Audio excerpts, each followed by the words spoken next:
Amados irmãos, graça e paz da parte do nosso Senhor e Salvador Jesus Cristo. Amém. Irmãos, o texto da palavra de Deus para a nossa meditação, reflexão e edificação nessa ocasião está no livro do profeta Isaías, no capítulo 6. Nós vamos fazer a leitura do versículo 1 ao versículo 7. Diz assim o texto da palavra de Deus: No ano da morte do rei Uzias, eu vi o Senhor assentado sobre um alto e sublime trono, e as abas de suas vestes enchiam o templo. Serafins estavam por cima dele, cada um tinha 6 asas, com 2 cobria o rosto, com 2 cobria os seus pés, e com 2 voava. E clamavam uns para os outros, dizendo: Santo, Santo, Santo é o Senhor dos exércitos, toda a terra está cheia da sua glória. As bases do limiar se moveram à voz do que clamava, e a casa se encheu de fumaça. Então disse eu: Ai de mim, estou perdido, porque sou homem de lábios impuros, habito no meio de um povo de impuros lábios, e os meus olhos viram o Rei, o Senhor dos exércitos. Então um dos serafins voou para mim, trazendo na mão uma brasa viva que tirara do altar com uma tenaz. Com a brasa tocou a minha boca e disse: Eis que ela tocou os teus lábios. A tua iniquidade foi tirada e perdoado o teu pecado. Amém e amém. Eu quero convidar você para que você possa, nessa ocasião, curvar a sua cabeça e, juntamente comigo, entrarmos na presença do Senhor nosso Deus através de Cristo Jesus em oração, pedindo a Ele que fale conosco por intermédio da sua palavra que será exposta. Senhor nosso Deus, muito obrigado pela tua palavra que lemos. Quão preciosa ela é e quão poderosa ela é.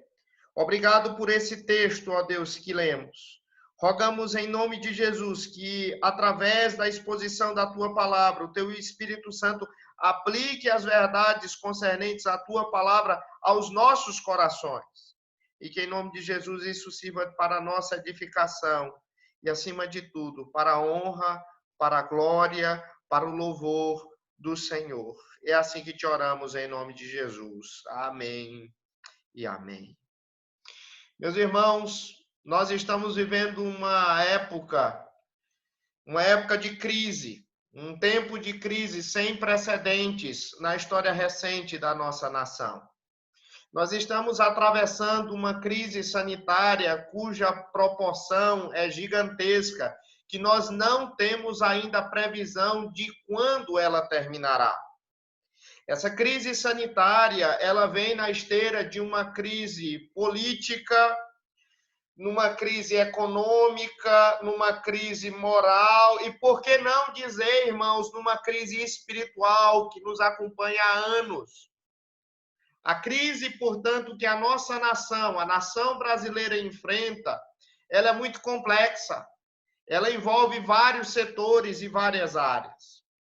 Em um momento tão difícil como esse que nós estamos vivendo, as instituições na nossa nação, elas estão passando por uma série de questionamentos. Por exemplo, as instituições democráticas da nossa nação, elas estão desacreditadas pela maior parte da população brasileira.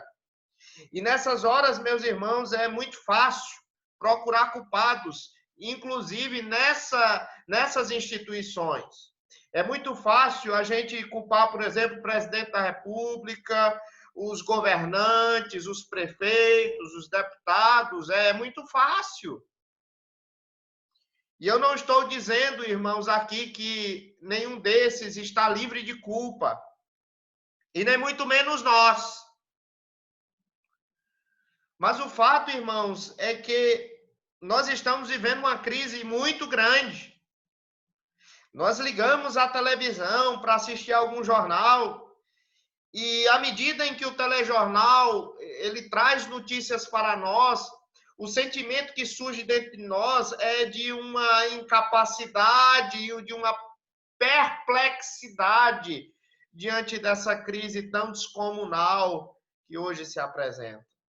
Os problemas são tão grandes que eles estão totalmente fora de controle, inclusive do nosso controle. Parece que nós estamos encurralados no meio de circunstâncias tão adversas que nós não conseguimos sair do lugar. Por isso que esse texto eu acho que é um texto muito importante para nós. Quando esse texto foi escrito, o reino de Judá, o povo de Judá, ele estava à beira de um caos. Aquela era uma época de grande crise nacional. Por isso que esse texto que nós lemos é um texto tão importante para nós, tão relevante para nós nessa situação de crise em que nós vivemos. Porque esse texto nos ensina uma verdade superlativa, maiúscula e consoladora, confortadora para as nossas vidas. Essa verdade é que o Senhor nosso Deus prevalecerá sobre os nossos males. Sim, esse texto nos ensina que o Senhor nosso Deus prevalecerá sobre os nossos males. Mas como? Como é que o Senhor prevalecerá sobre os nossos males? Nós veremos que o Senhor nosso Deus prevalecerá sobre os nossos males de 3 formas. Em primeiro lugar, o versículo 1 nos dirá que o Senhor nosso Deus prevalecerá sobre os nossos males, revelando sua soberania sobre o universo. O versículo de número 2 até ao versículo de número 4 mostrará que o Senhor nosso Deus, ele prevalecerá sobre os nossos males, revelando sua santidade sobre os anjos. E, em último lugar, o nosso texto mostrará nos versículos 5 a 7 que o Senhor nosso Deus prevalecerá sobre os nossos males, revelando a sua graça sobre os pecadores. Portanto, eu gostaria de pedir para você voltar aos seus olhos ao texto da palavra de Deus no versículo 1, para que nós vejamos como o Senhor nosso Deus prevalecerá sobre os nossos males, revelando sua soberania sobre o universo. O início do versículo 1 diz assim, meus irmãos: no ano da morte do rei Uzias. Essa era a época em que o profeta Isaías teve essa visão. Uzias, ele foi rei de Judá. Ele foi o grande rei de Judá. Mas agora Uzias estava morto. E o país estava de luto. Se você ler o 2º livro de Crônicas, no capítulo 26, você verá que o reinado de Uzias foi um reinado muito longo. Foi um reinado também muito próspero, marcado por muita riqueza e por muita bonança. A Bíblia diz que ele reinou nada menos do que 52 anos. Durante o seu reinado, Uzias, ele acumulou dinheiro, ele acumulou respeito, ele acumulou admiração. Mas o fato é que, após esses 52 anos, ele estava morto, de tal maneira que aquele fato, a sua morte, marcou o fim de uma época de felicidade, de prosperidade em Judá. O sentimento de toda a nação naquele momento era um sentimento de incerteza, de vulnerabilidade, achando então que uma crise estava prestes a ocorrer. Foi dentro desse contexto de crise, irmãos, e de desânimo, quando o trono de Jerusalém estava vazio, que Isaías ele teve uma visão incrível a respeito do céu. Veja só, leia comigo o restante do versículo 1, por favor. Diz assim: no ano da morte do rei Uzias, eu vi o Senhor assentado sobre um alto e sublime trono, e as abas de suas vestes enchiam o templo. Irmãos, o profeta Isaías, no ano em que o rei de Judá terreno havia morrido, Isaías ele foi elevado até a presença do Senhor nosso Deus. E ele percebeu que enquanto o rei terreno havia morrido, o verdadeiro rei, ou seja, o rei dos reis e senhor dos senhores, ele estava reinando em sua corte celestial. E ele viu tudo aquilo. Isaías contemplou todas aquelas coisas. E aquela era uma cena deveras impressionante. Isaías viu o trono de Deus, irmãos. Eu não sei quantos de vocês já tiveram a oportunidade de ver um trono, mas todo trono, ele é muito impressionante. Por alguma razão, quando nós estamos de um trono, nós ficamos assim, maravilhados, quando a gente vê aqueles cadeirões, por assim dizer. Mas por que é que a gente fica assim tão maravilhados e impressionados com os tronos? É porque no fundo, nós sabemos que aquelas cadeiras não são para nós. Nós não podemos sentar lá. Apenas algumas pessoas com muito poder podem sentar ali. Eu fico imaginando, irmãos, o profeta Isaías. Se os tronos terrenos nos impõem, portanto, aquela impressão de poder, se os tronos terrenos muitas vezes nos impressionam, imagina o trono dos tronos, imagina o trono celestial, o trono de todo o universo. Imagina como Isaías se sentiu quando ele viu o alto e sublime trono de Deus.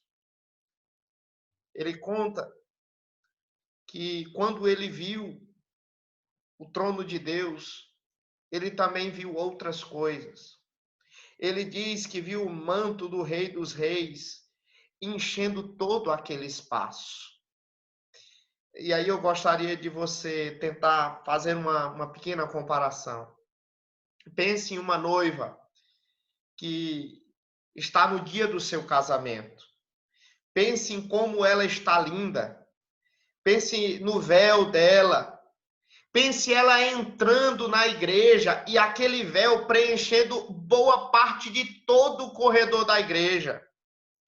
Agora, tente imaginar essa cauda enchendo o corredor da igreja inteira. E então, pense então, essa cauda, ela cobrindo os bancos da igreja e até o altar da igreja. E agora imagine essa cauda chegando até as paredes da igreja e subindo até os tetos da igreja. É impressionante, não é? Pois bem, era assim que era o manto do Senhor. O manto do Senhor, diz o profeta Isaías, ele enchia todo o templo. Isso era impressionante, irmãos. Porque o Deus de Isaías, o nosso Deus, ele é um Deus majestoso. Ele é o Rei dos Reis e Senhor dos Senhores. Essa imagem faz toda a diferença para mim e para você, quando passarmos pelas crises desse mundo. Inclusive essa que nós estamos vivendo tão severa.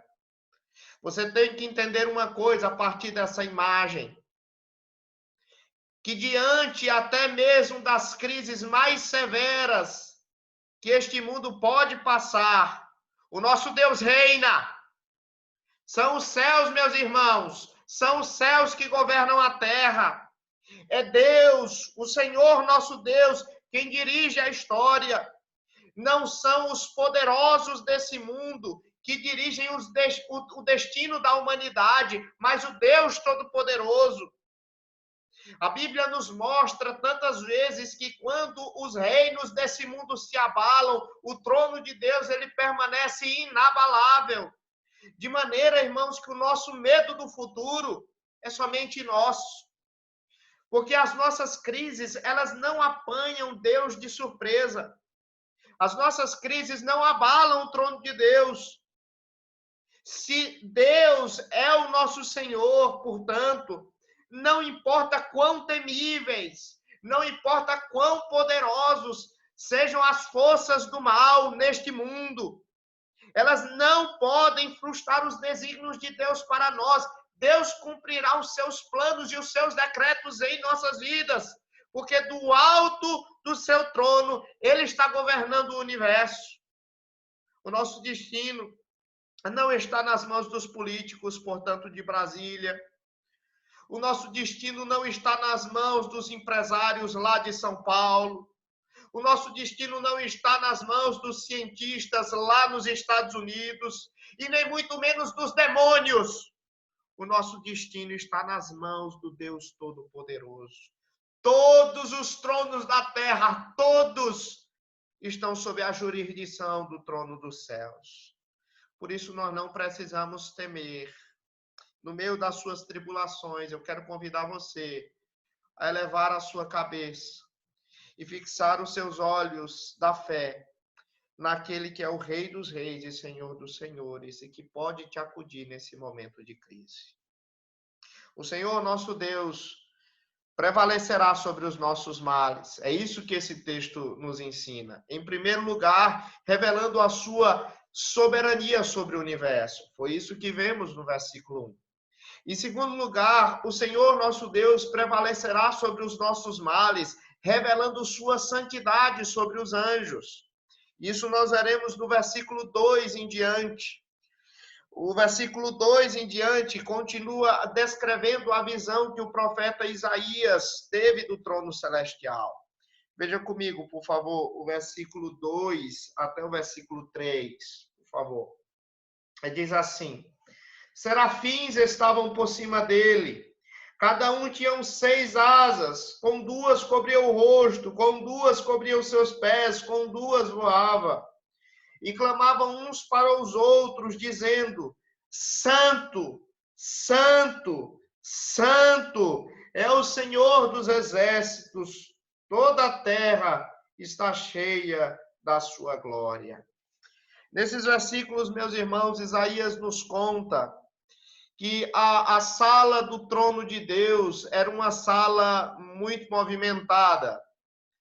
Diz aqui o texto que ele viu vários ministros do Rei dos Reis. Esses ministros eram anjos. Esses anjos, eles eram chamados de serafins. O profeta Isaías, ele não nos conta quantos anjos haviam ali, mas o apóstolo João nos diz lá no livro do Apocalipse que quando ele subiu até a sala do trono de Deus, o apóstolo João nos diz que ele viu milhões de milhões e milhares de milhares, de acordo com o capítulo 5 lá do livro do Apocalipse. Ou seja, o que o apóstolo João havia dito era que lá no céu havia um número incalculável de anjos. Esses anjos, eles eram impressionantes. O significado dessa palavra, serafim, em hebraico, é aquele que queima. Então, muito provavelmente, a imagem desses anjos eram de anjos que ardiam em fogo. Portanto, tratavam-se de anjos muito poderosos. E esses anjos, mesmo com todo o seu poder, mesmo com toda a sua santidade, pois eles não haviam pecado, mesmo com tudo isso, diz a palavra de Deus que eles clamavam de forma altissonante. Eles clamavam: Santo, Santo, Santo é o Senhor dos exércitos, toda a terra está cheia da sua glória. E é interessante, não é? Porque eles repetem aqui 3 vezes a palavra santo. Santo, santo, santo. Na época do Antigo Testamento, em que se escrevia texto, não haviam exclamações. Então, o modo como antigamente os autores bíblicos e os personagens bíblicos, eles exclamavam uma coisa, era justamente por meio de repetição. Então, assim, quando os anjos aqui, eles repetem essa palavra santo, santo, santo, eles estão dando, portanto, testemunho total da perfeição e da santidade de Deus. Deus, ele é perfeitamente santo. Eles estão dando, portanto, aqui, meus irmãos, testemunho da santidade do Deus Pai, do Deus Filho, do Deus Espírito Santo, e eles estão dizendo santo, santo, santo, porque Deus é totalmente santo. Interessante, irmãos, que eles estão fazendo uma espécie de antifonia aqui, não é? Eles estão, diz o texto, clamando uns aos outros. Um anjo diz assim, santo. Aí o outro diz, santo. E ainda o outro diz, santo. Um ficava respondendo para o outro com as mesmas palavras, ratificando aquela mesma verdade a respeito da santidade de Deus. Mas sabe o que é mais impressionante? É que eles não declaravam apenas aquilo com os lábios, mas eles também assim agiam de maneira correspondente com aquela santidade perfeita de Deus. Diz o profeta Isaías que esses anjos eles tinham 6 asas. 2 cobriam o rosto para não ver a santidade da glória de Deus. 2 cobriam os pés para não tocar naquele lugar santo em que Deus habitava, e com 2 voava. Então, os seres mais exaltados, meus irmãos, os seres mais poderosos do universo, eles estavam adorando a Deus com todo temor, com todo tremor, porque eles estavam dominados pela máxima santidade de Deus que se cobriram. E é interessante, irmãos, que os sons desses anjos, eles eram tão poderosos, eles eram tão impressionadamente poderosos, que o versículo 4 diz que as bases do limiar se moveram à voz do que clamava, e a casa se encheu de fumaça. As vozes desses anjos, elas eram tão poderosas que abalavam os fundamentos do céu. Havia inclusive cheiros muito fortes também ali, porque a casa de Deus, diz o texto, ele se encheu de fumaça. E você lembra que lá no Antigo Testamento, tanto o tabernáculo quanto o templo, que eram as casas de Deus no Antigo Testamento, por vezes elas se enchiam de fumaça como um símbolo da presença de Deus. Pois bem, todo agora o templo celestial está cheio da glória de Deus, e os anjos de Deus reconhecem isso e clamavam uns para os outros, santo, santo, santo, e aquilo era algo tão poderoso que estremecia os céus. Meus irmãos, aquela era uma experiência sensorial para o profeta Isaías tremenda. Na verdade, era uma experiência sensorial completa. Ele via, ele sentia, ele ouvia. Era algo impressionante. Irmãos, tudo aquilo que Isaías experimentou está acontecendo nesse exato momento na sala do trono do universo. Enquanto nós estamos sentados em nossas casas, escutando essa pregação, lá no alto dos céus não existe crise. Lá no alto dos céus só existem louvores de santidade ao Senhor nosso Deus. Nós sabemos disso porque quando se abriram as portas do céu para o apóstolo João, conforme relatado lá no livro do Apocalipse, no capítulo 4, o apóstolo João, ele viu essas criaturas vivas adorando a Deus. Ele disse assim, e os 4 seres viventes, tendo cada um deles, respectivamente, 6 asas, estão cheios de olhos ao redor e por dentro, e eles não têm descanso, nem de dia, nem de noite, proclamando, santo, santo, santo é o Senhor Deus, o Todo-Poderoso, aquele que era, aquele que é e que há de vir. Ou seja, a mesma coisa que Isaías ouviu, o apóstolo João ouviu, porque é isso que os anjos de Deus, que o coral celestial faz desde toda a eternidade para toda a eternidade eternidade continuará fazendo.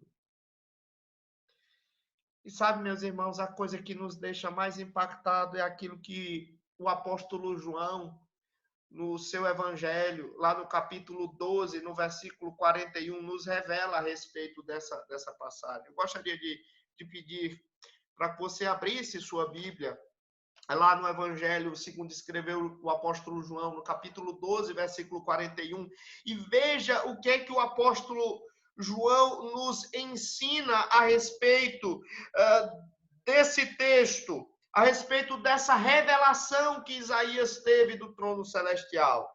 O texto diz: isto disse Isaías porque viu a glória dele, ou seja, a glória de Jesus, e falou a seu respeito. Meus irmãos, vocês perceberam? Tudo aquilo que os anjos estavam adorando era com respeito a Cristo, o nosso Senhor, o nosso Redentor, o nosso Salvador.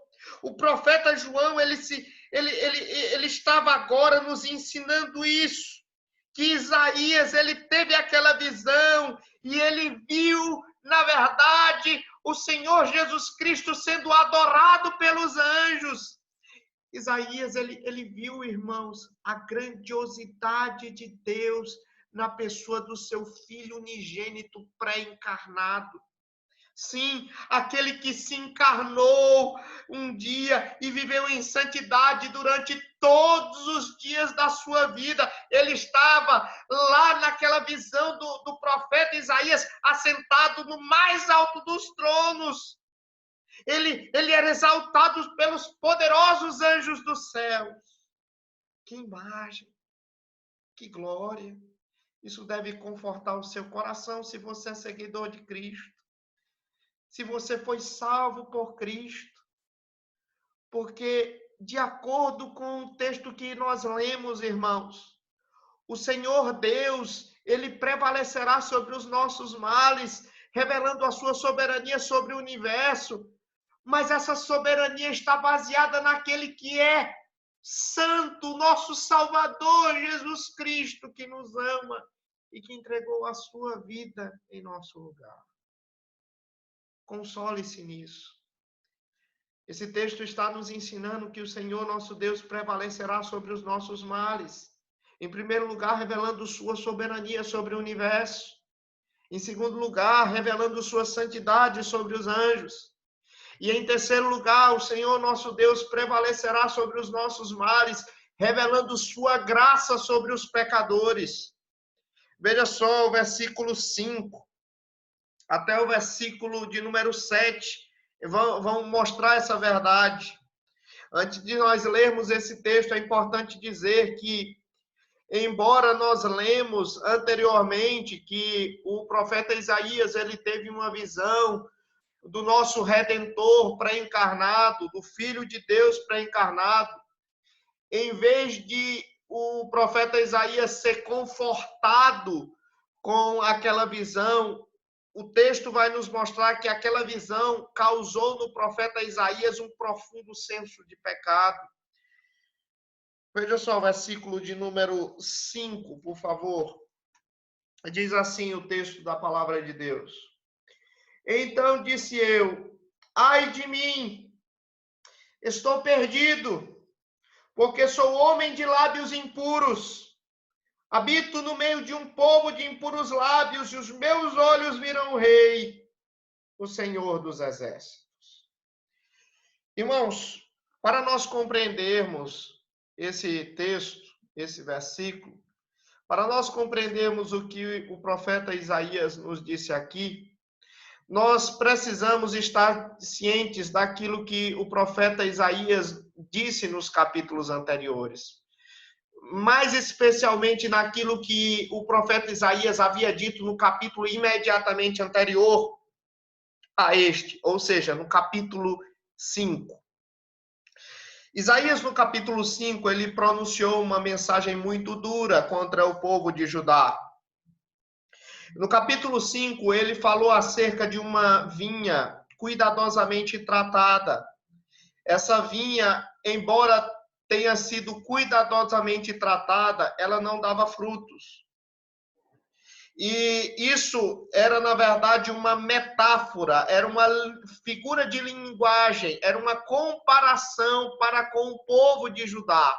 O povo de Judá não estava produzindo frutos espirituais a despeito do cuidado de Deus, a despeito do amor de Deus, a despeito da providência de Deus. Por isso, o profeta Isaías, por 6 vezes, irá lamentar o pecado do povo de Judá. Ele vai usar 6 vezes essa expressão ai, no começo das suas lamentações.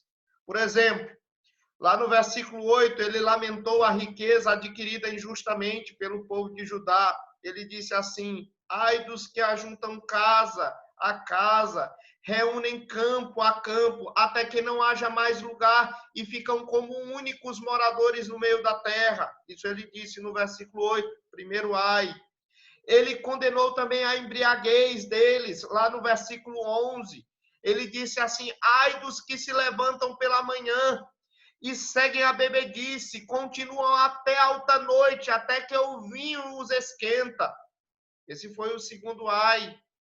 Ele criticou também a desonestidade, lá no versículo 18. Esse foi o terceiro ai. Ele disse: ai dos que puxam para si a iniquidade com cordas de injustiça e o pecado como com tirantes de carro. Esse foi o terceiro ai.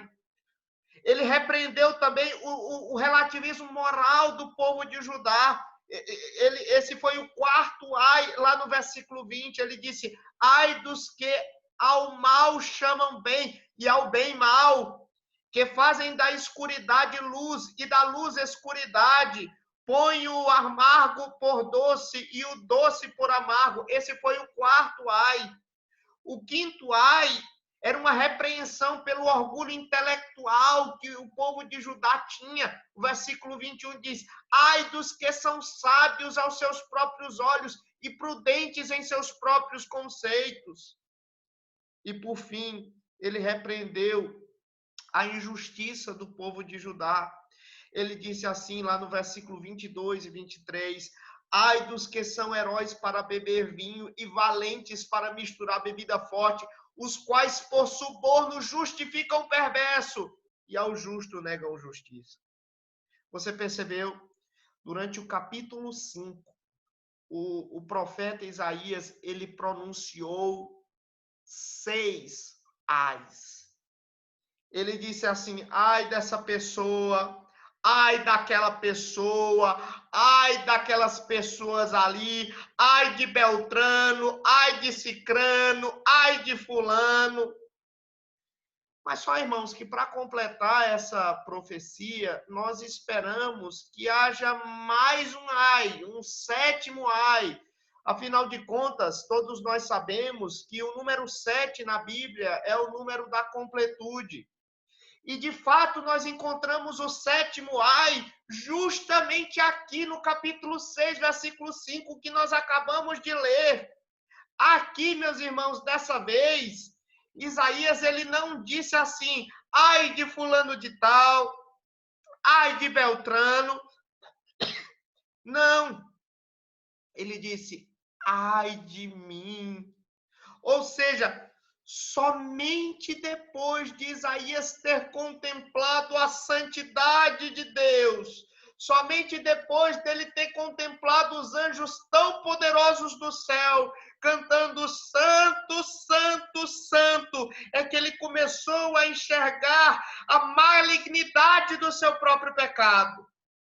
Sim, porque quanto mais perto você está de Deus, mais você vê a hediondez do seu pecado. E Isaías sentiu isso, ele entendeu isso, ele entendeu agora, depois de ver a santidade de Deus, que ele não podia simplesmente ficar apontando o pecado de A, de B, de C, mandar todo mundo se endireitar, sem confessar o seu próprio pecado.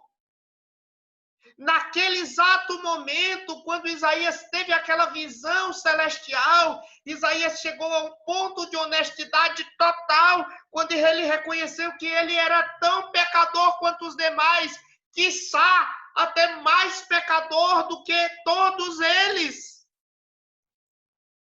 Incrivelmente, irmãos, Isaías apontou aqui para aquela única área da vida dele que talvez ninguém tivesse coragem de apontar o dedo e dizer que ele era pecador. Era a única área que ele não deveria ser questionado, era justamente a sua boca, ou seja, ele não podia ser questionado pelas suas palavras. Se as pessoas lá em Israel, lá no reino de Judá, tivessem perguntado assim umas para as outras: existe alguém aqui no nosso meio que nós podemos confiar, que fala a verdade, cujas palavras sempre são verdadeiras? Todo mundo ia dizer a mesma resposta. Todo mundo ia dizer: é o profeta Isaías. Sim, porque ele era profeta. O profeta, em termos simples, o profeta ele é o porta-voz de Deus. Ele fala em nome de Deus. Mas Isaías percebeu que quando ele não estava sob a influência inspiradora do Espírito Santo, ele percebeu que a sua boca era suja. Ele reconheceu isso quando disse: ai de mim, eu estou totalmente perdido, porque eu descobri que a minha boca é tão imunda quanto a qualquer outra pessoa, ou até, quem sabe, mais impura e suja do que a boca de qualquer outra pessoa. Irmãos, isso que Isaías fez é uma coisa que eu acho que todos nós, em alguma medida, temos que fazer, sabe? Especialmente aqueles crentes que são dados a serem muito críticos. Porque você sabe que existe muitos crentes que vivem de fazer comentários críticos, não é? Na verdade, eu acho que a maioria de nós somos muito críticos, e eu me incluo nisso. Estou me colocando fora disso, não.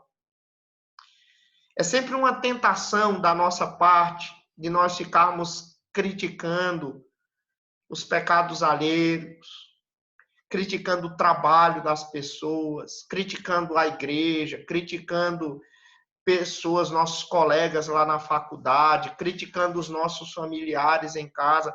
A gente critica em todo lugar, a gente critica todo mundo. Mas e aí, quem sabe você fica me redarguindo e diz assim: mas pastor, e eu não posso, pastor, ter um pensamento crítico? Meu filho, você pode ter um pensamento crítico. Mas quando esse pensamento crítico ele não é consagrado pela humildade, esse pensamento crítico ele se transforma em espírito crítico. Você entendeu? Ele se transforma em espírito crítico e aí você começa a criticar tudo que está na sua frente. Você critica, por exemplo, o desempenho das pessoas, você critica a origem das pessoas, o gosto das pessoas, você critica e condena o jeito que elas pensam, aquilo que elas dizem, as escolhas que elas fazem, e até mesmo naquelas coisas que não são pecaminosas. Irmãos, nós continuaremos a criticar outras pessoas até o dia em que Deus mostre a sua santidade para nós. E aí nós venhamos a perceber que o nosso problema é tão grande ou até maior do que aquele problema daquela pessoa que nós condenamos e que nós criticamos e que nós maldizemos. Talvez hoje, você, meu irmão, vale a pena você perguntar para si mesmo: será se eu já estive onde Isaías esteve? Será se eu já visitei a presença de Deus e eu senti que o quanto Deus era santo e o quanto eu era pecador? Será se eu já percebi que eu era uma pessoa perdida por causa dos meus pecados? Meu irmão, será se você já viu suficientemente a respeito da santidade de Deus, a ponto de você entender que você é um pecador culpado e que seu destino era o inferno dos infernos? Eu não falo apenas, meus irmãos, das coisas erradas que nós fizemos, pelas quais nós nos sentimos culpados. Eu estou falando sobre aquelas coisas erradas que nós fazemos e que nós não conseguimos, inclusive, parar de fazer. Se você, irmão, se você não fizer essa pergunta, você está numa situação muito difícil. Qual é o pecado que você tem que confessar? Se você responder essa pergunta, qual pecado você deve confessar? Se você responder essa pergunta com a verdade, quem sabe esse seja o primeiro passo para a sua salvação. É isso que você tem que fazer. Você tem que admitir o seu pecado. Você tem que fazer como Isaías fez. Ele não escondeu a sua culpa. Ele não tentou justificar os seus erros por intermédio das suas boas obras ou por meio do seu ofício. Não, ele não fez isso. Pelo contrário, a Bíblia diz que ele confessou seu pecado naquela que era a única área da sua vida que ele sempre se orgulhara de ser especialmente justo, cuja pessoa nunca havia sido criticado. Meus irmãos, ele disse, eu sou um homem de lábios impuros. Talvez você precisa dizer hoje, ai de mim, porque eu sou uma pessoa que gosta de criticar as outras pessoas, mas não me arrependo dos meus pecados. Eu sou uma pessoa que eu gosto que as outras pessoas me tenham em autoestima, mas eu não gosto que ninguém me critique. Ai de mim, porque eu sou uma pessoa que destrato muitas vezes outras pessoas em vez de edificar essas pessoas.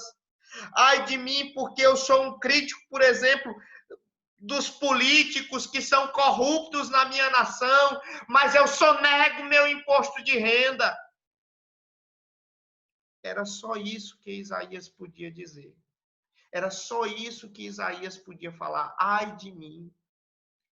Isaías, ele confessou o seu pecado. Do mesmo modo, irmãos, não há nada mais que possamos fazer para resolver o grande problema da nossa culpa, senão nós admitirmos que o nosso pecado ele é real, que nós somos falhos, que nós somos pecadores. Mas existe mais que Deus pode fazer. E ele fez. A Bíblia diz no versículo 6 que tão logo Isaías confessou o seu pecado, diz o versículo 6, que um dos serafins voou para mim, ou seja, para Isaías, trazendo na mão uma brasa viva que tirara do altar com uma tenaz, ou seja, com um alicate. Com a brasa tocou a minha boca e disse, eis que ela tocou os teus lábios, a tua iniquidade foi tirada e perdoado o teu pecado. Ou seja, o anjo veio e ele tocou na boca de Isaías com uma brasa. O serafim, ele lidou precisamente com o pecado que o profeta Isaías havia confessado. Ele havia dito que os seus lábios eram impuros. Então, o serafim veio e então pegou uma brasa que havia tirado do altar e colocou na sua boca. Em circunstâncias normais, aquele ato certamente teria doído bastante. A dor teria sido enorme. Mas a Bíblia nos fala aqui que em vez de machucar a Isaías, a Bíblia diz que aquela brasa curou os lábios do profeta Isaías. Irmãos, isso nos ensina uma lição muito importante. Nós não precisamos ficar esperando que Deus nos perdoe daqui a um mês, daqui a um ano, daqui a 10 anos. Não. Deus, ele nos perdoa exatamente no momento em que nós nos arrependemos dos nossos pecados.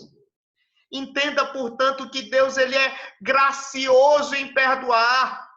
Embora soubesse dos pecados de Isaías, um por um, mais do que o próprio Isaías, Deus, ele não destruiu Isaías. Deus, ele restaurou Isaías, salvando Isaías. Qualquer que seja o pecado, irmãos, quando nós confessamos, a misericórdia de Deus vem até nós.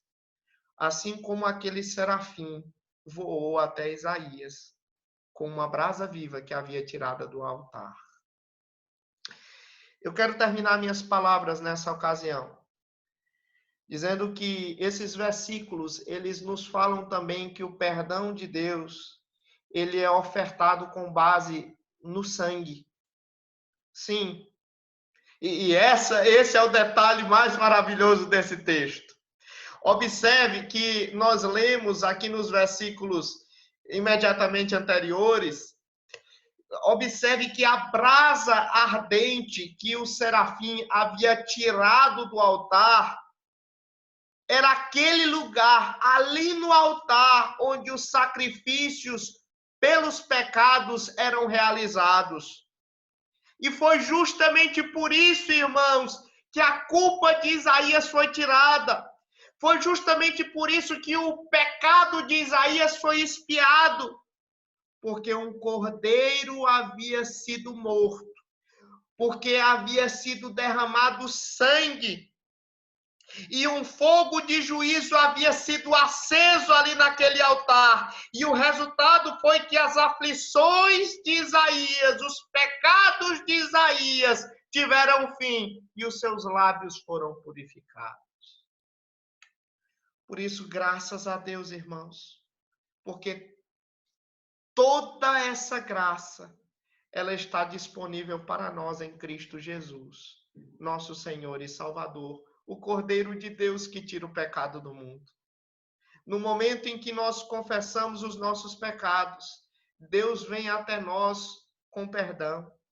O Espírito Santo de Deus toma a expiação perfeita realizada por Jesus Cristo e aplica diretamente ao nosso pecado. Seja o nosso pecado o orgulho, seja o nosso pecado a inveja, seja o nosso pecado a lascívia, seja a ganância, seja o furto, seja lá a desonestidade, seja o preconceito. Jesus Cristo tratou todos os nossos pecados na cruz do Calvário. E por causa dessa cruz, nós não precisamos mais dizer, ai de mim que sou pecador. Em vez disso, nós podemos dizer, obrigado, meu Senhor. Obrigado, meu Redentor. Obrigado, Jesus Cristo. E então, somente então, nós estaremos prontos para dizer o que Isaías disse lá no versículo 8. Eis-me aqui, envia-me a mim. Amém, amém. Curve a sua cabeça, vamos orar. Senhor nosso Deus, glória, honra e majestade sejam dados ao Senhor pelos séculos dos séculos. Obrigado porque nessa ocasião o Senhor nos ensinou a não temer as vicissitudes deste mundo, pelo menos as aparentes. Porque o Senhor Deus tem um trono que é inabalável no alto dos céus. Muito obrigado porque o Senhor nos demonstrou a tua santidade em Cristo Jesus e nos demonstrou também a sua graça sendo demonstrada sobre nós, pecadores, razão pela qual nós não somos consumidos nem destruídos, mas agora, por intermédio disso, nós herdaremos a glória dos céus.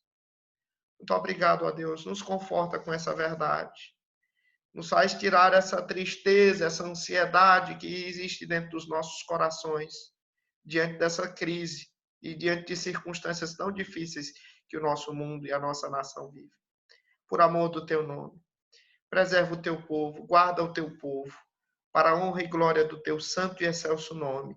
Em nome de Jesus que oramos. Amém e amém. Meus amados irmãos, eu espero que Deus tenha edificado a vida de vocês e que todos vocês possam ser guardados pelo Senhor nosso Deus. E que em breve o Senhor Deus possa nos congregar para o louvor da sua glória. Que em nome de Jesus, o Senhor Deus vos conceda uma boa semana debaixo da sua graça e do seu poder. Deus vos abençoe.